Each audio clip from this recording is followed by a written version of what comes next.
Good afternoon दोस्तों। आज हम एक्सरसाइज 12.2 12.2 का पहला क्वेश्चन करेंगे।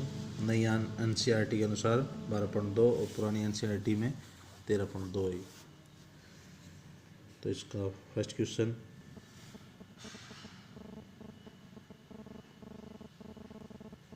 जब एक ठोस एक अर्धगोले पर खड़े एक शंकु के आकार का है जिसकी त्रिज्या 1 सेंटीमीटर तथा शंकु की ऊंचाई इसकी त्रिज्या के बराबर है, तो इस ठोस का आयतन पाई के पदों में ज्ञात कीजिए।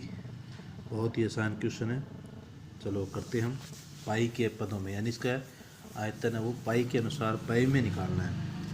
तो सबसे पहले तो हम हल करते हैं। कॉपी ले लेते हैं, पेन ले लेते हैं।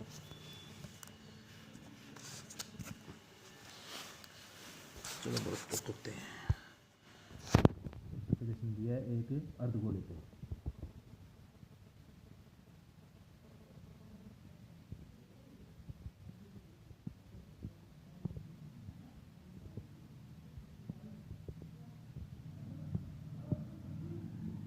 एक अर्धगोला बनाया गया है और एक इसके ऊपर शंकु रखा गया है।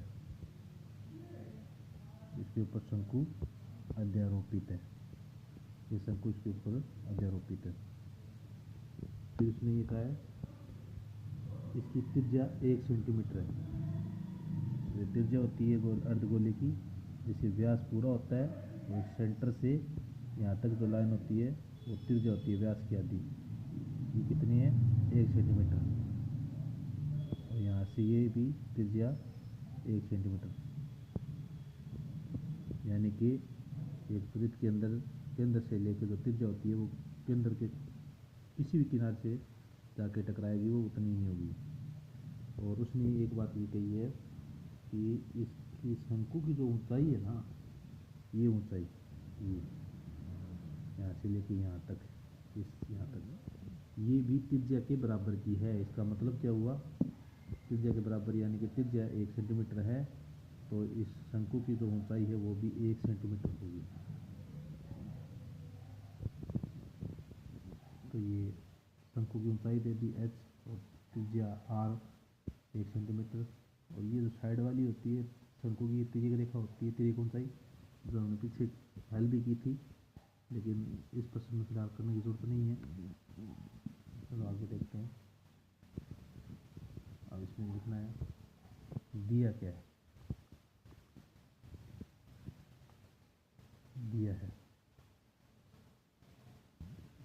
दिया है अर्धगोले की त्रिज्या,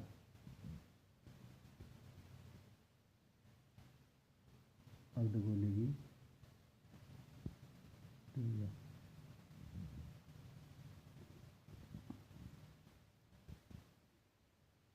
1 सेंटीमीटर, शंकु की ऊंचाई और शंकु की ऊंचाई h बराबर r बराबर 1 सेंटीमीटर, यानी h और r दोनों एक दूसरे के इक्वल है इसमें। और r कितनी है? 1 सेंटीमीटर है, तो h भी 1 सेंटीमीटर होगा। अब आप इसमें आगे क्या करोगे? प्रश्नानुसार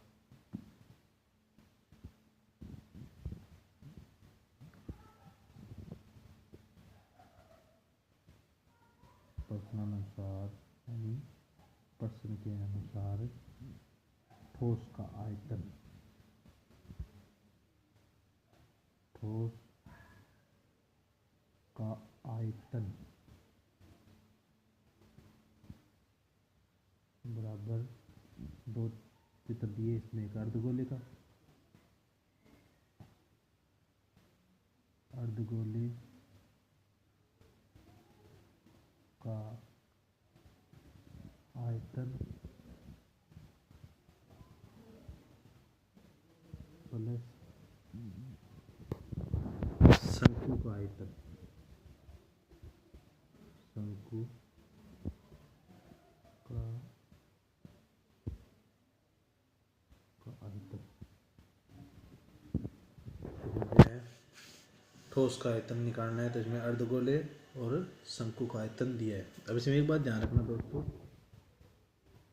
पिछली एक्सरसाइज में हमने जो किया था वो हम पृष्ठीय क्षेत्रफल निकाल रहे थे। जब किसी भी चित्र का क्षेत्रफल निकालोगे तो उसका जो आंसर आएगा, जो उसका जो उत्तर जो आएगा उसके ऊपर वर्ग मीटर यानी या वर्ग सेंटीमीटर स्क्वायर लगेगा। कहने की बात ये उस पर स्क्वायर लगेगा।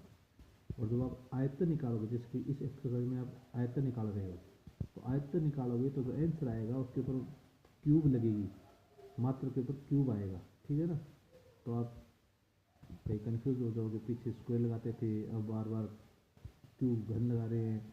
इसका मतलब यानी ये क्षेत्रफल निकालोगे तो स्क्वायर लगेगा और आयतन निकालोगे तो उसके ऊपर आंसर के ऊपर क्यूब लगेगा। अब आगे करते हैं, चलो देखो।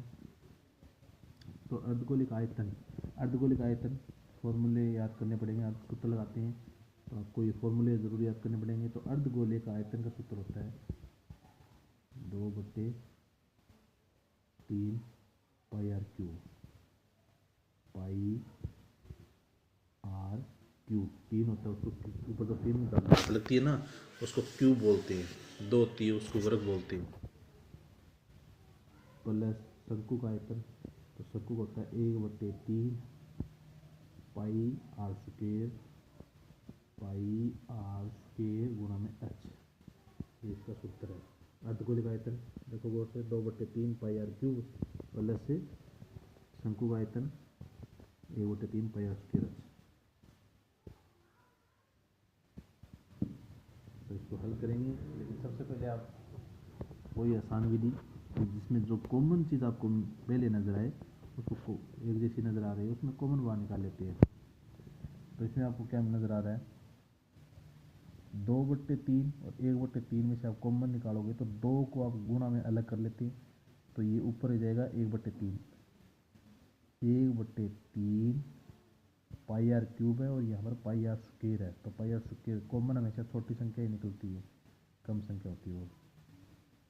अब इसमें क्या बच गया, 1/3 पाई आर स्क्वायर आ गया। तो इसमें 2 जो ऊपर था वो 2 गुणा 1 करके हमने 1 को बाहर निकाल दिया, 2 अंदर रह गया, 2 रह गया। और आर की स्क्वायर निकालिए तो यहाँ आर बच गया गुणा में, प्लस 1/3 बाहर चला गया, पाई आर स्क्वायर चला गया, यहाँ पर प्लस में रह गया। अच्छा, ये इसका फॉर्मूला हो गया।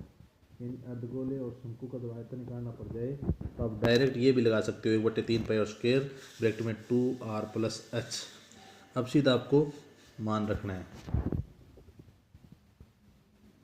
1/3।